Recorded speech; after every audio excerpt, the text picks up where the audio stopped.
one of the other mistakes that I see people make about servant leadership is they think being a servant leader means that you're a pushover or you're soft. Nothing could be further from the truth. In fact, I think it's the opposite. It's so much easier to hold people accountable when you're a servant leader. You want to empower your people, but you're afraid of losing accountability. David Guttman says you've got it backwards. Give people trust, transparency, and ownership, and you create a team capable of leading with you. Welcome to the next interview show. I am Doland White. I had to pause for a moment there, listeners. Just who the hell am I? I'm Doland White. I am the host of the podcast, and I'm blessed. One of the greatest joys in my life is to have the opportunity to talk to some brilliant leaders. And today is no pressure, Dave. And today is by far not an exception to that. I'm really excited to have on the podcast today, Dave Guttman, and lots for us to talk about, I think, as we go through the day today, Dave. But I have a bio, and I'm gonna read the bio. It's the only time I ever read on the podcast is at this very moment. So I'm hoping I'm not going to tell you anything you don't know about yourself. If I do, you can correct it when it's all over. So joining us today, Dave Guttman is a serial entrepreneur and investor whose journey from a life-threatening diagnosis to building multiple 8- and 9-figure companies has shaped his powerful philosophy on leadership, purpose, and living life to the fullest. And that's all I'm going to tell people about you. I'm going to let you tell them the rest of it. So thank you for being here. There's a 1,000 other places you could be, a lot of other things you could be doing with your time, and you're going to hang out with me for half hour, 40 minutes or so to talk about leadership and building businesses and your experiences and sharing some wisdom. So I appreciate you taking the time today, Dave. Thanks for being here. So the guest, nobody's met you yet. You have your own podcast too, which we'll talk about too. So I want to make sure that the guests have an opportunity to meet you, hear a little bit about your journey, and then we'll kind of get into a conversation. I've got a couple of questions for you, just Doland interest questions, and we'll see where the conversation takes us. Sure. So I grew up on Long Island, New York. My dad was a software engineer. He started a company. I think my entrepreneurial drive came from the fact that my dad started a software company in his late 20s that eventually IPO'd. And so I always knew I wanted to be an entrepreneur, but I also saw my dad get pushed out of his company prematurely. And so, what I came to realize was it's okay to be bad at things, but it's problematic if you think you're good at some things you're bad at. So I wanted to make sure that I knew enough about all areas of business, so no one could ever BS me about anything, which is why I went back and got my MBA. If I were born today, I would have never gone to college. I would have never gone to business school. But back then, there was no internet, there was no cell phones, there was no social media, there's no texting. There were libraries and bookstores and colleges and universities, and that's about it. Yeah, so it was a very different thing. So I was going to be an entrepreneur, and I started. I was a computer science major from my undergrad. I was a Division I college wrestler. I was a 4-sport athlete in high school, and I was a very good wrestler in high school and a very mediocre wrestler in college. Got my ass handed to me quite a bit. Very humbling experience. And then I did competitive triathlons for a number of years after that. And then but I always wanted to be an entrepreneur. And when I was in business school is when I finally decided that I was going to take it seriously. And so I basically have been a serial entrepreneur for the last 30 years since I finished business school. And I've had some 8- and 9-figure exits. I think I've worked between businesses that I've run, consulted to, or mentored CEOs in. I think I'm up to 45 industries now. And other than crypto, I've never been in the same industry twice. And I find that businesses are more the same than they are different. People talk about the domain expertise in a given industry. I feel like it's more of a handicap than it is a help from my own personal experience. But, you don't do things the way things have always been done. You look at things clear-eyed. And you alluded to it, but when I was 24, I was misdiagnosed by 3 different doctors and told I had 6 months to live. So for about a month at the age of 24, in fact, I had just got accepted into Wharton for my MBA, and they told me I'd be dead before I enrolled in the fall. So, again, I don't think I was a bad guy back then, but I was very focused on my own personal and professional development. I was not externally focused at all. If you'd asked me if I was happy, I don't think I would have understood Interesting. the question. Um, I would have been, what is this happiness you speak of? I wouldn't have even understood it. And so that experience, and the part in particular that was most impactful was because they screwed up. And I was at Memorial Sloan Kettering, which at the time Right. was the best cancer hospital in the world. So it was supposed to be like a 30-minute biopsy, but it was 3 hours because as soon as they had me on the operating table, they realized they'd screwed up. And so the surgeon didn't want to have to re-scrub in. So he basically had me on the operating table for 3 hours while I said this tiny incision where he was trying to basically drain it and break it up as best he could. So my parents were freaking out in the operating room. When he finally comes out, it's like, he screwed up. He's going to be fine. It's not cancer. Um, but because I was on the operating table for 3 hours, I had to stay overnight in the hospital. So I'm in a cancer hospital surrounded by Right. people that are all dying. They're all stage 4. The guy in the bed next to me literally just had his leg amputated with bone cancer. The guy in the room next to me just had his Yeah. lung amputated, lung removed for lung cancer. And I know I'm going to be completely fine. So like the survivor's guilt of that night was impactful to say the least. And you talk about gratitude. I think part of the reason I'm such a grateful person is, because I genuinely faced my mortality at 24 and fortunately have my whole life Sure. to make some different choices. And so I think that's what made me into a servant leader was I realized that if I thought about success as the side effect instead of the goal, that my journey through life would be a lot happier. But the part that I didn't fully anticipate was that I would reach the success faster by doing that than just focusing on myself. Yeah. And that was Love that unexpected. story. Just tangentially, I had to smile. I was an all-state wrestler as well, and I know what it's like when you step into college and Oh, you find out that you weren't quite what you weren't that much of as much a wrestler as you thought you were. You still remember to this day the name of the guy that taught yeah. me that lesson, but I won't give him any credit on this podcast. But no, it's interesting, Dave, because I think there are those moments where we get a chance to look around us and the foundation of gratitude and see what's going on. There but for the grace of God go I in some of those in those cases, right? Because we're seeing what's happening in other people's lives. The A couple of things that one thing we'll kind of back into it, but I noticed as I was kind of looking around at who you are and looked at the website. One of the things that I really enjoyed seeing was the anti-MBA. So I want to let's maybe take a moment and just kind of and talk about that a little bit because you did get your MBA from an impressive school. Wharton's a crazy place to go to get an MBA, and the MBAs are It's a lot of work. So I'm really kind of curious around kind of what led to that thinking process around anti-MBA that it may not be as much as you think it is. I'm curious. Well, it's funny. I actually take it as a point of pride now, how many people I can talk out of going to college or business Yeah. school or law school. Um, because again, when you're a few years older than me, we Yeah. grew Yeah. up in the same kind of generation. And the reality was back then, without the internet, without AI, like the ability to accumulate knowledge was a Yeah. much more difficult process than it is now. And you could make an argument, not a great one, but you could make an argument for why you would go to. Look, I went to Sure. Brown undergrad, so I went to 2 Ivy League schools. And the thing that's so interesting about it is um, everyone that goes to these schools knows it's bullshit, but they benefit from the fact Mm, that they know that it's bullshit, right? And and so they don't want to right. undermine the thing that they're benefiting from. And I felt like, look, at the end of the day, years ago, the reason I always wanted to do a TED talk was I watched Brene Brown's TED talk on authenticity and Yes. vulnerability, which is my Yeah. Great all-time talk. favorite TED talk.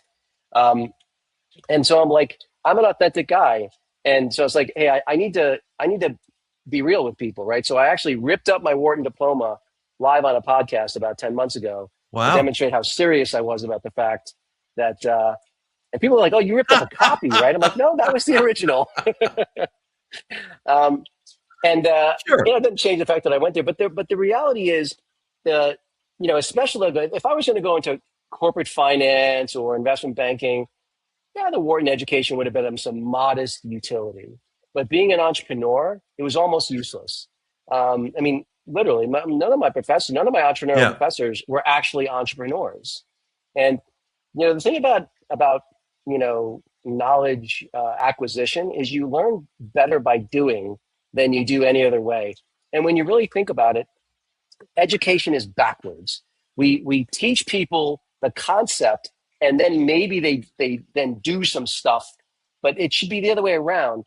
If anything, you should be learning by doing, and then Yeah. maybe reading about it later. But I feel like it's completely backwards. And when you actually do stuff Yeah. is when And I you learn, love not love when you that read approach about it. because I think one of the things that's there's a studies that I'm sure you've probably seen them, and I read the studies on all this around AI, right? We're all hooked hip deep in AI. And I think one of the things that's coming out is the dumbing down of America, the dumbing down of users, because all the knowledge is at our fingertips, and therefore I don't have to go spend the time and get used to it. I don't have to spend the time and go dig it all out. I can just ask a question and it's there. As a matter of fact, I read an article last night, Dave, around, and it had a prompt, a chat GPT prompt that said, you just ask chat GPT for the top 20% of the information you need about the topic, and that's enough. And I thought that's a horrible way to apply the Pareto principle, but an interesting approach. So I think it's I really really liked the thought process of learning by doing, because I agree. I grew up as an engineer, software coding, went all over the world teaching engineers how to be leaders. That's kind of how I fell into leadership. Did a bunch of other crazy stuff. But one of the things that came on that I used to teach all the time, in particular to coders, was nobody learns on anything by working on stuff that works. You learn by breaking stuff and by trying and kind of moving forward. One thing I don't want to lose track of, you said some really important stuff there. One thing I don't want to lose track of in your introduction is servant leadership. And I think it's easy for, in particular, leaders emerging into managers, emerging into leaders, because it's two different roles, to kind of, they hear that word, servant leadership, and it can be misunderstood. When you think of what servant leadership is, what's the purpose, and then how do you define it? So, someone was asking me on another podcast, what I thought the single biggest reason was that businesses fail. And the single biggest reason businesses fail is leadership, in my experience. And part of the problem is the leaders that are out front that people see all the time. It's the Elon Musks Yeah. or the Steve Jobses of the world. And what people don't realize is, I have a good friend of No, mine who interesting. worked for Elon for over 10 years. Not a nice guy. Not a nice guy. Now, brilliant, the most successful entrepreneur in human history, unequivocally, right? With that being said, him and people like Steve Jobs, they're successful in spite of their leadership, not because of it. Yeah. For mere mortals like you and I, servant leadership is what gets you the best result. And the part about it that is sort of, counterintuitive is, even as a fiduciary, if you're the CEO and your responsibility is to your shareholders, that makes you think you should put the company first and your Yeah. coworkers. I like to say coworkers instead of employees, and your coworkers second. That's not my experience. My experience is if I put my coworkers first, they will put my shareholders and my customers first. By focusing, making sure that I'm focused on what's most important to the people that are helping to get everything done first, and the company second, that gets me the best result. As a servant leader, I see leadership as a Mhm. privilege. It's not a right. And there's only one measure about whether or not I'm a good leader. Do the people I'm leading think I'm a good leader? If they don't, I'm Right. not a good leader. Period. And so, from my standpoint, a good leader, you're 30% therapist at least, right? And your job is to provide resources and remove obstacles. That's it. And I gotta say that's Sure. not true. And provide the strategic direction, right? So that strategic direction and vision for the company, remove obstacles, provide resources. And people be like, well, I shouldn't have to be a therapist. Why should I have to babysit Yeah. people? Yeah. Because at the end of the day, right, it's like you could spend that time making sure that that person who maybe's performance is underperforming, that you're helping them understand what's going on in their life. Maybe they're going through something. Their father's sick, their dog died, whatever. Understanding people. Look, we've all worked for that boss that genuinely cared about us. And we've Right. also worked for the boss who could care less about us. Even if you're a very self-motivated, determined person, the person who cared about you got your absolute best. That person who didn't care about you Yeah. didn't. It's just simple as that. And so, I mean, I've had people, not only that, but a career is not a binary thing. Yeah. It's a marathon. It's not a sprint. I've had people work for me at 5 or 6 different companies because I always made sure that I was looking out for them, not just within the company, Yeah. but even Yeah. outside the I company. love that explanation. So one of the, just maybe a question. So one of the things I think as people, leaders, we'll classify who people are. Leaders in organizations, I think there's in particularly founder-led organizations, and they have the intention that they're going to move the org, they're going to grow value, they're either going to bootstrap or take capital, but they're going to grow the value with the intent that at the end I'm going to sell my business, right? And so I've got people in the body of that process. I've got people that work with me, because I agree. I love your comment too, Dave, by the way. And leaders pay attention to that, which is that they're not employees. These are people that we work with, right? Because we're all moving towards an outcome. Right. When you're in that kind of process, how do you balance, if I'm a leader and I know, my intention is to grow it to 3 million, 5 million, 10 million, and then I want to sell it. I want to turn my company. How do you balance servant leadership inside of the body, that knowing that there's an intent that you're moving towards an exit? So that's a great question. The way I do it is anytime it's been my decision, every single employee in the company has equity. And that way, one, if you want people to act like owners, make them owners. Yeah. And they're much more likely to act like owners. And now when it's not me selling the company, we're selling the company. In fact, I was on a podcast just a couple of days ago where they asked me the question, does them having equity make it harder to sell the business? I'm like, no, it makes it way easier to sell the business, because the reality is, if anyone's going to buy your business, they're going to do due diligence. Right. And people are not stupid. When someone's doing due diligence, everyone's like, well, maybe I should start looking for another job. And, it can really disrupt the business, because maybe you have someone who does due diligence and then the deal falls through and you don't end up selling it. But now everyone else is out there looking for a job. As opposed to, if I'm fully transparent, I tell everyone, here's my plan. I want to grow it to 50 million, 100, whatever the number is. Everyone's going to have equity.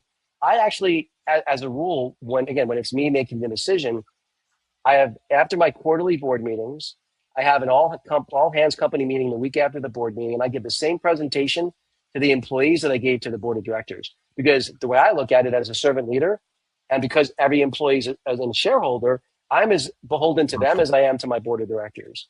And I also make sure that every single employee in any company I run or coach, their leader, every single person in the company knows how to read a P&L. Everyone knows how to read an income statement, because when I'm giving those, the board presentations to the company, the all hands meeting, I want them to understand what I'm talking about. And I want them to understand what they're going to make when there's a business that's being sold. Because now, if someone's doing due diligence and the company is going to be sold, now they're like, oh, when this company gets sold, I'm going to get a big paycheck. Now they're not going to make as much as me, but they're, or the shareholders, but they're, you build a company up to $50 million, even half a percent. Right. Yeah, and I love that, because I think that things that come out of that, and I'm sure this is probably what you experienced through all that. One, you engender trust, because there's nothing, you're not cloaking anything. And there's this, being since I do have you by a few years, there's like, I love simple rules. If it's more than 3 points, I won't remember it. But I love, clarity breeds confidence. So if you're clear and everybody understands where we're going, you're going to be able to do that confidently. Skills and the other stuff you can teach, right? But confidence is tied to desire.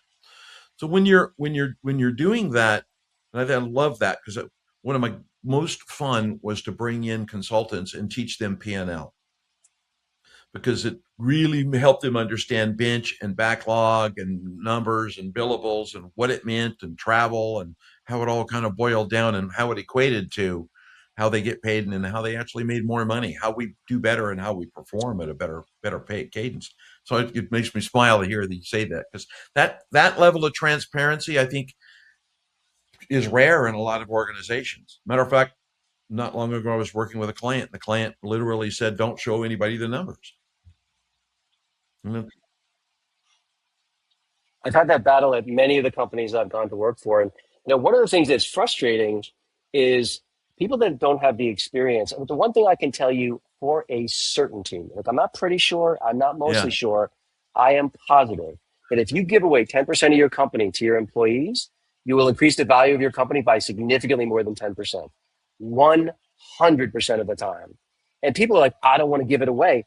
Even if you were just a selfish prick, you'd be better served to be generous and give it away because you're going to do better by giving it away. And it's the paradox yeah, and of it's that kind of that stuff, I think. it's that chunk of coal. I'm going to hold this in my hand until it turns into a diamond, right?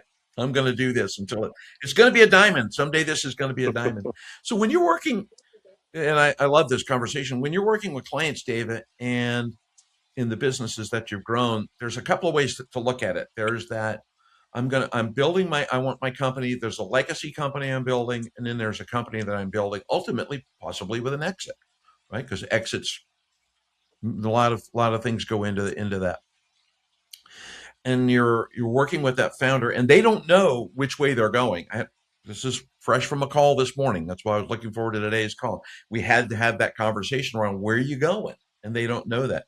How do you help that leader, that founder, that person running the CEO, kind of get clarity on, so what the hell is your direction? Where are you really walking towards? So the way I think about it is slightly different, but aligned to Yeah. a large extent to what the question you just asked, which is the guidance I always give people is if you run a really good business, you maximize your opportunities, whether that's maximizing your exit opportunities or maximizing your legacy opportunities. Run a good business, right?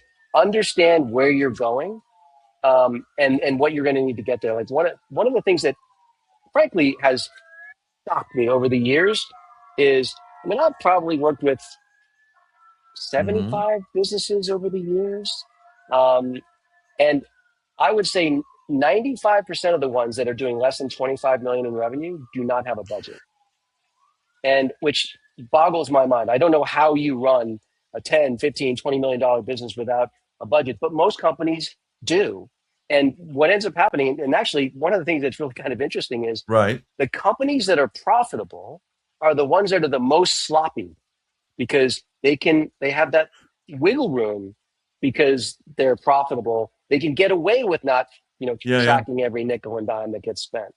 But the reality is every time that I've come into a business, whether it's as a consultant or as a senior executive, C-level executive in the company, the very first thing I do is build a bottoms-up budgeting and forecasting model that is extremely granular. Because what that does is it forces me to understand the unit economics of the business. It forces me to understand which channels are working, which ones aren't, because numbers don't lie. Everyone says they want to be data driven until their gut tells them something that's at Yes. odds with the So data. I love that. And by the way, so for those of you listening on Spotify or Apple iTunes, the gut was in air quotes, by the way, and just to call that out. But go back.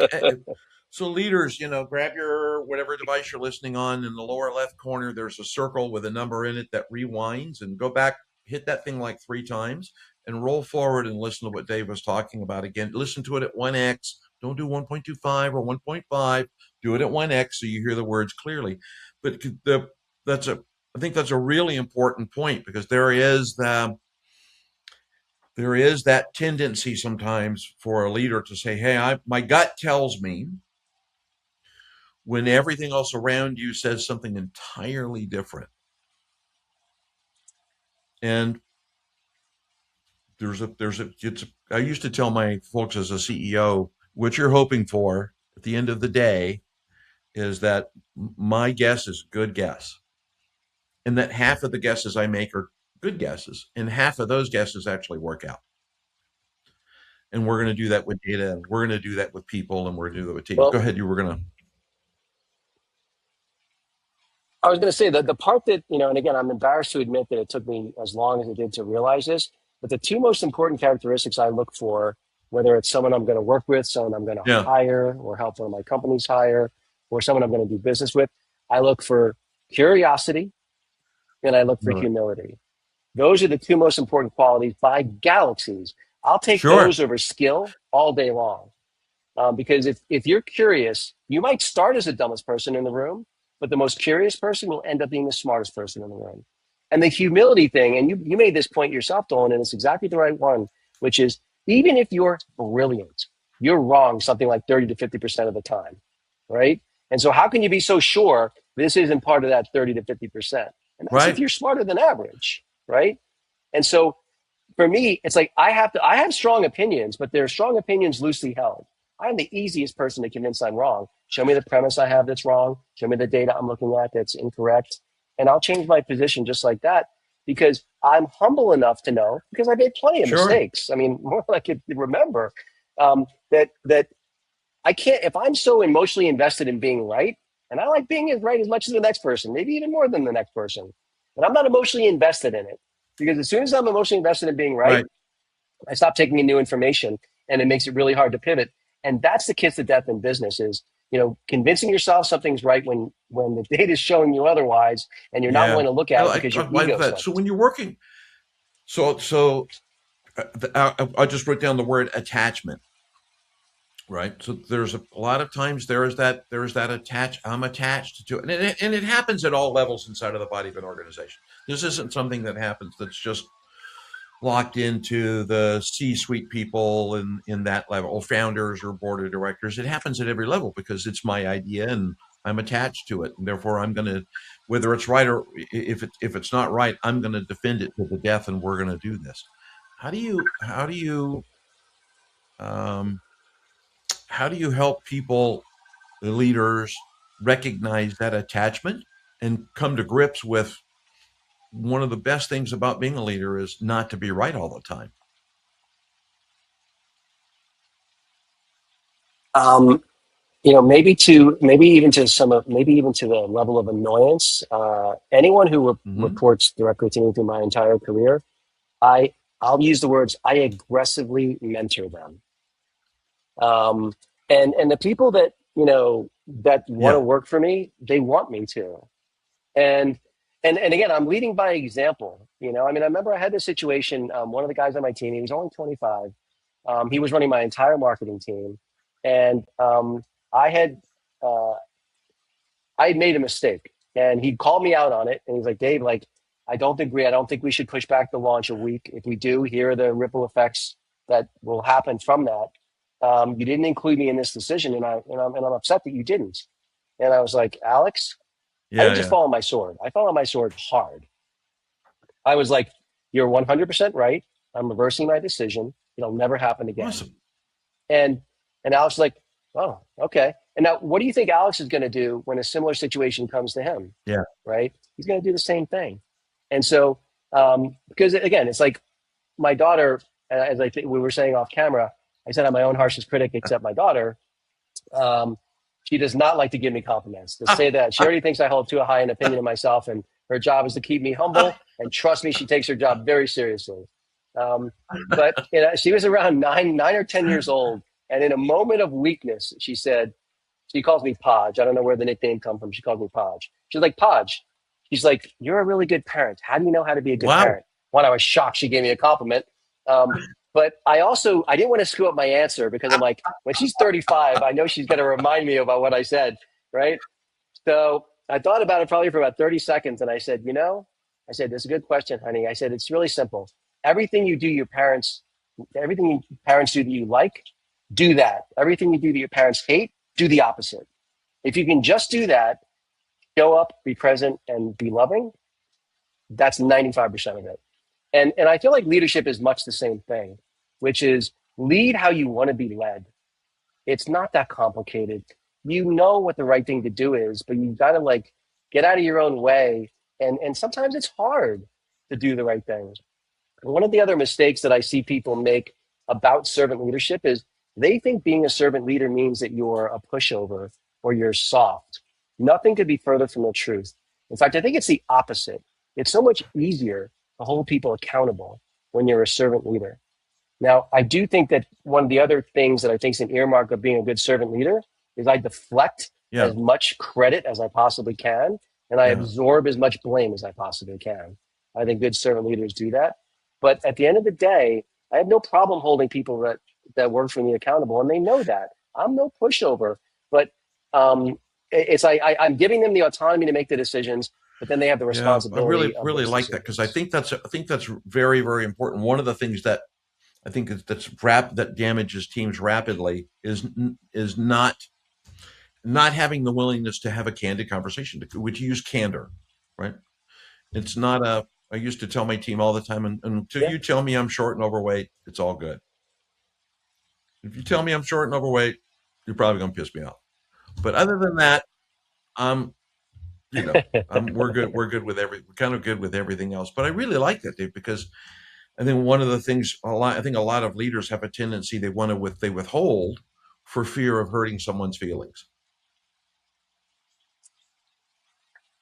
yeah, it's a huge mistake. And by the way, you're not doing them any favors, you know?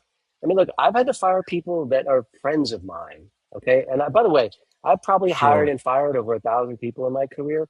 There's not a single person I fired, even when they absolutely deserved it, that I didn't lose some sleep over. If it doesn't bother you Right. to fire somebody, there's Yeah. something wrong with you, you know? And, at the end of the day, I mean, I remember this is maybe 3 years ago. I had to fire this guy who was a product manager. We were Yeah. friends, his wife and I did stuff together. It wasn't like I hadn't given him feedback Sure. that things weren't going the way they needed to be. But the day I fired him, we sat down in his office and I said, Chris, I said, we're going to sit here and I'm going to answer every question you have until you're as satisfied as you can be. And I'll spend as long as you'd like. We spent about an hour.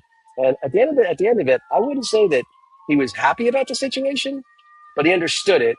And, and I, if, he didn't quite Yeah. say it to me, I, but I th- think he probably agreed with I me. think that's very important. Is that one is the willingness to have that conversation. The one thing that I don't want to glance past, you said something in there that's really nested. That's very important, Dave, and that's a habit that you have, and that is that conversation shouldn't be a surprise. That's right. If it's a surprise, then you've been managing and leading them poorly. That they're surprised. Um, Yeah.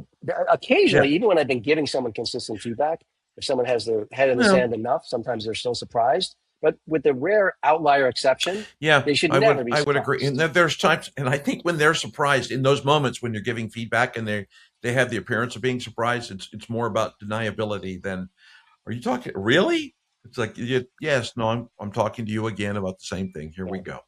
So yeah, so I really like that. I want to, yeah.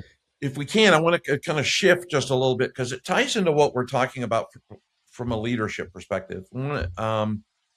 And I really, one of the great things about having you on as a guest is not the nuts and bolts of leadership, and because you've done a lot, you've been there by the things that you've done.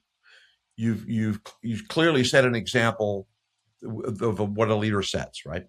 Um, the what I want to shift it. Let's shift to LifeMaxxing, the book that's coming that you're working on and then I want to kind of tie leadership into life because there's no such thing as work-life balance. There's only life. Okay. I always think that's how's your work-life balance? I don't know. Ask my wife. I don't know. She'll tell you how my work-life balance is more than I will.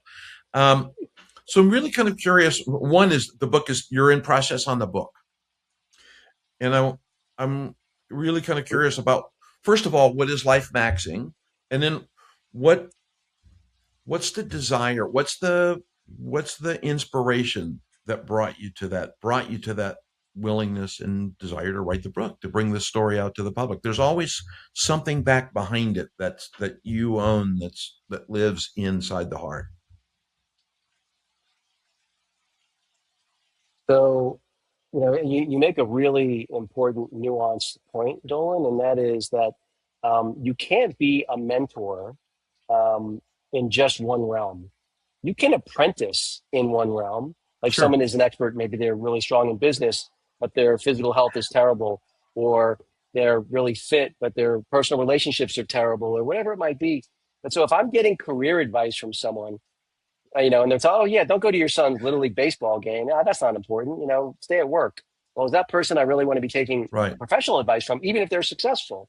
What I really am looking for is I'm looking for that person that is a holistic mentor, that their physical health, their mental health, their professional success, their relationships, all relationships, friendships, familial relationships, all of that they're all good.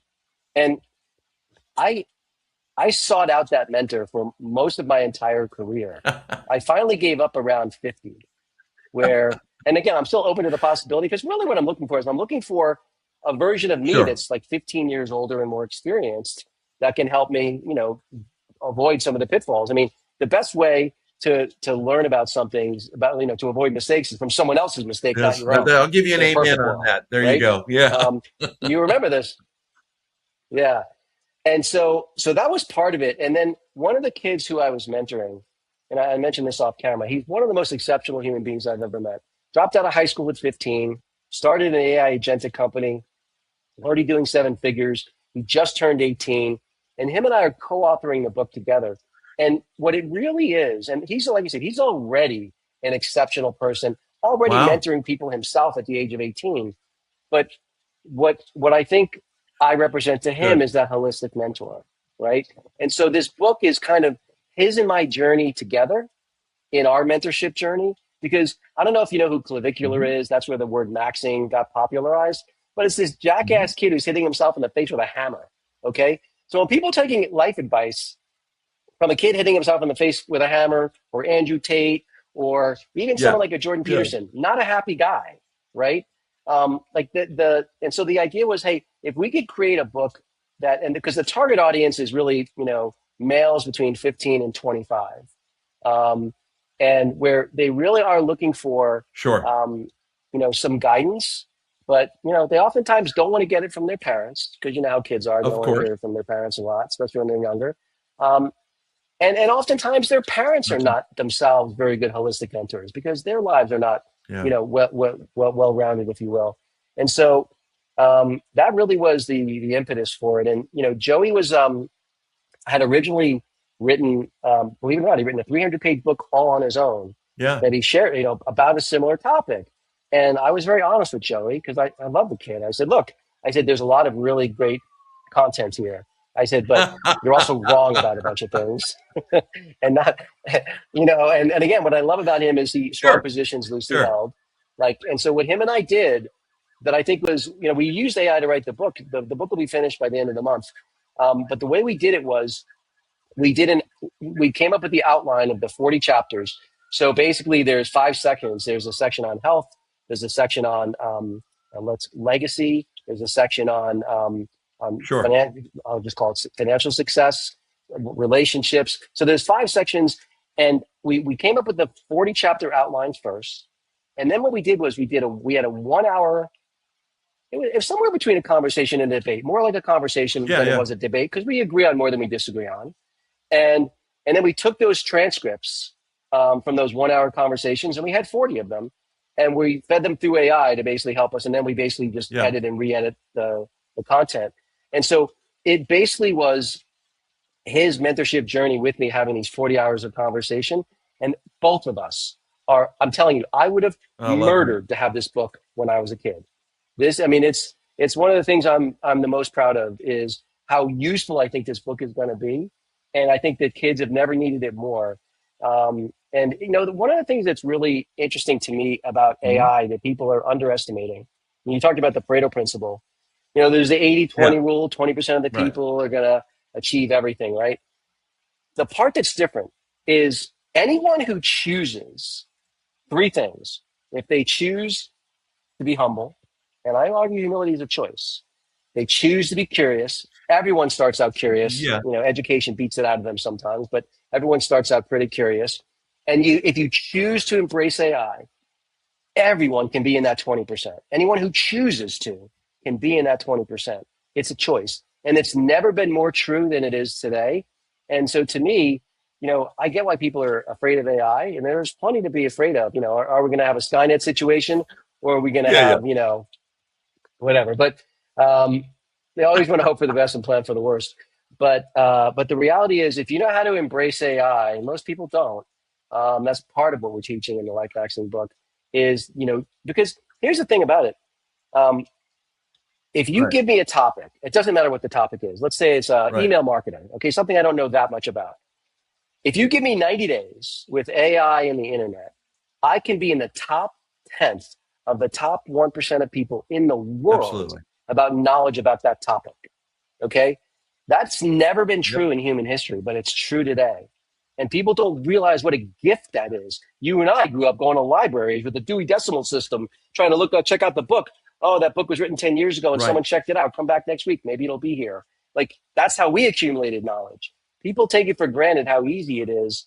And now it's more about your discernment about what's good information and what's bad Yeah, information. And that's where I think people need that's so guidance. important. Leaders, again, rewind and listen to that again. I'm not going to give you the same diatribe, but take a moment, listen to the last 2 or 3 minutes of this. But I let me go back to the book for just a second, and then I'm going to come back to AI. But I love the fact that you're covering the domains that matter. Your health matters, right? And because if you, and it doesn't mean you've got to be six-pack bound. At 73, I gave up on six packs a long time ago. I'm not going to carry a six-pack around, um, and I'm okay. You maybe. Maybe a six pack of beer, Thank you. Yeah, so but I'm with you on that. Give me a good IPA, and I'm all over it.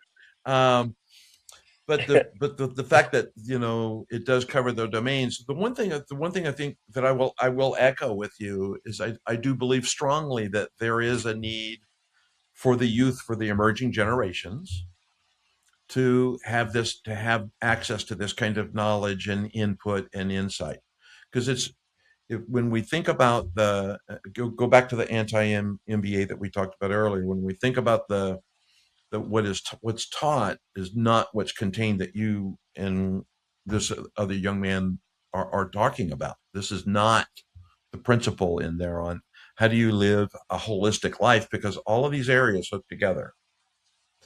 Um, Not to divulge, intimate things. I had a great call with a coaching client this morning, and we spent the entire hour, rather than talking about the outcomes that we had intended to get onto the call with, talking about mindset and being in a funk, and how do you get out of funk, and that being in a funk is okay. It's going to happen. Don't go torture yourself.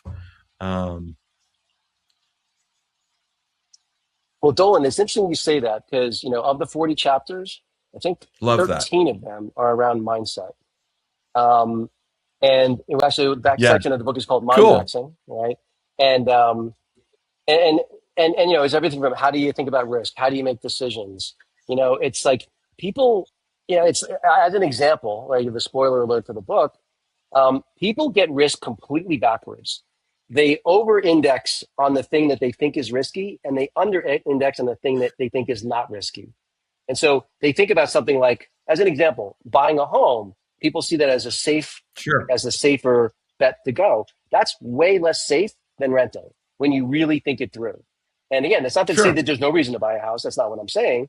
I'm saying that there's a greater risk associated with that, and so make sure that you're thinking about it, because everyone, like I was talking joking before about wanting to be Sure. data, air quotes, data driven, right? People think the same way about their life. If you ask people, do you make most of your decisions emotionally or intellectually? People will tell you, oh, I make almost all my decisions intellectually. You're wrong. Most people, myself included, make Yeah. most decisions emotionally. And that's okay. The problem is thinking you make them intellectually when you actually make them emotionally. So, that's the trick. Is it's okay to be emotional. Understand that emotions are information, but don't make That's decisions from a place of that's emotionality. incredibly powerful. That's a hard lesson for leaders, because emotion, when we watch, you turn on your latest 30-second commercial on TV, it's going to drive you to make a decision based on emotion. This is cool. I look really good in that car. Well, except for I don't know if you have them in Arizona, but I like watching the Mayhem commercials. Those are my favorites, and that's not emotion. It's a guy with insurance and who's always getting Okay. hurt, but that's a different story. Um, we digress. But no, I love that, because that is, and recognizing that's a difficult challenge. It kind of goes back to that coal being turned into diamonds, right? I'm going to hold on to this chunk of coal. I'm going to go all the way to diamond. my emotions are going to drive me to attachment. Fear, there's fear and other kinds of things that live behind that. But knowing that that's okay to have the emotions, live it, figure that out, but that becomes a component of the decision, not all of the decision. So that's a Even like that's the other part too, is yeah, like, we're being trained, society and societal programming has trained us that anxiety is bad. Anxiety is another it way of is saying excitement, right. right? So like if I'm not anxious about that board meeting I have, maybe I don't prepare as much. If I'm not anxious about that big wrestling tournament I have coming up, maybe I don't prepare as well. And so I'm not trying to mute my feelings. I want to have my feelings and I want to treat those feelings as information. Like I said, but no one, if they're being honest, thinks they make a better decision when they're angry, when their feelings are hurt, when they're anxious, when they're afraid. Nobody makes better decisions in that Right. realm. So be aware of that and pull yourself out of that when you're going to make a decision. Say, because I know I'm really angry right now. Now's not. They say don't go food shopping when you're hungry. Yeah, I'll put my hand up on that. Yeah. In particular, go to Costco or Sam's Club when you're hungry. Don't do that because there's a lot of browsing that occurs there. And it's things you wouldn't normally eat, but you're hungry. So I'm going to have that. Then you come home with regret. That's a whole other Exactly. problem. Now, now we got emotion. Now I'm emotionally screwed up completely because I ate the shit I shouldn't be eating. So one thing so for the book, I owe you an apology. I didn't ask this before we got started, but when is the book?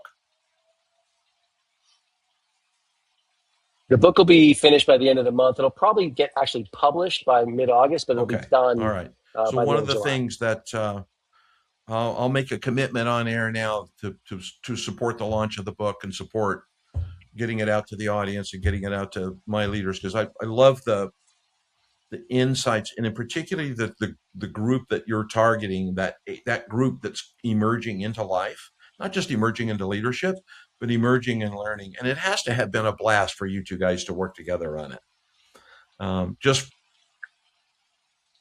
Honestly, I only have a daughter, and by way of background, he only has a biological father. So his how women say, oh, if I don't meet the right guy by the time I'm 35, I'll just get a oh sperm boy, donor. Well, that was his mom. So he doesn't he doesn't have a dad right. in the traditional sense, and I don't have a son. And so I think it's been a Yeah, really rewarding that's experience exciting. for I'm both of us. very much looking forward to that, Dave. I think it's going to be it'll be a fun read. It'll sit on my shelf and maybe go out to a couple of my sons. We'll see how that works out. I love sending them books. Yeah, I love that. I Love appreciate the they. support. I send stuff to my sons all the time. I just buy it and send it to their house. Read this, and then I quiz them later. So because I Yeah, read it with them, which still surprises them. Yeah, which surprises them to this that's day. always nice. I do the Yeah, same it thing with is. my daughter. It's It's a really fun cool to do that. experience. It's a cool experience. They sometimes think, although the son number three, they all have names, but I numbered them because it's faster. Son number three, I sent him a text yesterday, and he called me immediately and said, "Am I in trouble?" And he's almost he's mid-40s, and I went, "I didn't know I still had the power." So this is this is pretty good. I'll have to leverage this text thing more often. So one of the probably one of the last things for us to talk about. I told you there's no elegant way out the door. We're at that place in the time, right? One of the last things I want to talk Yeah, about is what you do sure. and the kind of people. I have this conversation with clients and prospective clients all the time. I'm not for everybody, and not everybody's for me. Um, and so I'm really kind of curious about the kinds of people that you like. Who you like to work with? Kind of your vision and goals, and kind of the direction that you're going with it. You bring a lot of rich experience and a wealth of experience to people, and particularly since you've grown business and sold businesses and coached executives, and you're in the process of writing a book, which forces thoughts you've never had before. Such a wonderful experience.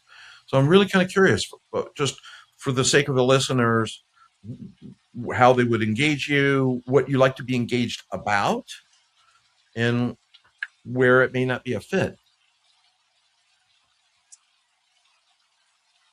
So, like yourself, I try to be semi-retired. That lasted for about maybe 60 days. I'm not quite sure how long. I'm where I work 80 to 90 hours a week. The difference is I don't really feel like it's work because I'm only doing things I like with Yeah. people I enjoy, doing things I'm interested in. Um, so I do a mix of things. So I started actually with a guy I had on my podcast. He's the reason I came out of retirement. We launched a longevity business called Titan Arc. It's only for ultra high net worths. It's basically like a Awesome. Brian Johnson one of one type of program. And part of the reason I did it was I Fantastic. wanted it for myself, right? Um, I have a 26-year-old daughter. My second and final wife is a good bit younger than Yes. me, and I want to be sure I'm around for both of them for as long as I can, and also healthy and capable. Um, so I do that. That's my primary thing, and then I mentor the CEOs of 8 different companies. I have equity in the company, and interestingly, in all 8 cases, I didn't ask for equity. I was already mentoring them, and they Yeah, insisted on giving me equity, that is. which is nice. One of them is going to have a 9-figure exit here, in the next 12 months. And, That's nice. that's going to be, real money for me, which is nice that wasn't the goal, but, nice unintended consequence. And so I'm also doing the other thing I do want to mention is I started a not for profit with my 84-year-old father called Oh, 30 Acts of Kindness. So um, basically, I don't know if you're familiar with 75 Hard, is you, yeah, you I am. document your fitness journey for 75 days. So 30 Acts of Kindness is basically you document your kindness journey for 30 days. And at the end of the 30 days, if you've done 30 days in a row, 30 acts of kindness, we send you a bracelet that you're certifiably kind. And the goal is 10 billion acts of kindness over the next 10 years, more than one act of kindness for every person on the planet. And my dad, was retired and had no reason to get out of bed in the morning. So we brainstormed, hey, what would you do that would get you excited? This is what we came up with. And believe it or not, my 84-year-old father using Claude Code created the MVP of the That's app in like fantastic. 2 weeks. That's,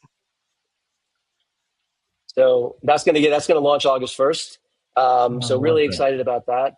And I've never done a not for profit Yeah, before. In hindsight, I wish I had. But for me, it goes back to yeah. that time I was in the cancer hospital when I was 24. I made a promise to myself that whenever I possibly could, if I could touch someone's life in a positive way, I would. Good. And I feel like I've stayed pretty true to that. And so I guess long answer to your question, but if there's anyone in your audience who feels like I could be helpful to them, reach out to me and I'm happy to be helpful. I'm not going to Yeah, like help forever for free or whatever, but I'm always happy to be helpful. And my experiences, because I do have a lot of reps under my belt, if you will, I can often be. I mean, just before I did this podcast, there's a husband and wife yeah. couple because I'm doing a podcast here in about an hour. I mentor them. They have a podcasting studio here in Scottsdale, and we were just having a meeting before, and 20 minutes of my time, well, I'm able to help them avoid so many potential headaches and pitfalls. And so it's just not that much time for me. They really appreciate it. They're wonderful human Yeah, beings. fantastic. If I could be helpful, why That's not? awesome. And so, and I'm very interested in the 30 acts of kindness. That's a what amazing thing to do, and to do it with your dad. That's a Yeah. So I haven't seen them so excited in 20 years. So by the way, so anyone who wants to, like it's at Real Dave Guttman across all my socials, or you can go to gutmanmedia.com and contact me in any of them. I'll always respond to anyone who reaches out to me. perfect, perfect, Like I perfect. And said, always listeners, happy to be it'll all be in helpful. the show notes as well.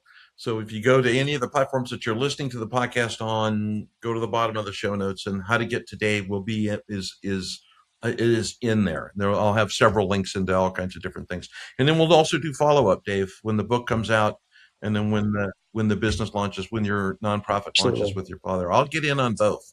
That's my promise to you. That's core value number one: I is if love you that. say it, you do it. So my core value number one is I'll get in on that with you too, and I'll come back to it to help support as I can. So yeah, I boy, they're appreciate both that, very Doland. cool. Thank you. Well, we end with gratitude. So I want to tell you thanks. This has been a really good conversation. I tell people that I do a podcast and I do it for leaders. My personal mission is to empower 1 million leaders. Although after hearing you today, I should probably bump it to a billion, but I'm not sure about that yet. I'll give that some thought. But there's not been a single conversation in today as a perfect example that I don't come away with richer and learning things and rehearing things that are important that matter. So thanks for being here to do that. Thanks for the willingness to be open and just have a chat, just talk about leadership and offer your insights. I'm grateful, Dave. Thanks for being here. This is Bill Oxley signing off for Doland and the Next Interview. Be sure to follow this podcast for more leadership insights every Tuesday. And share this podcast. Become a part of our mission to empower 1 million leaders.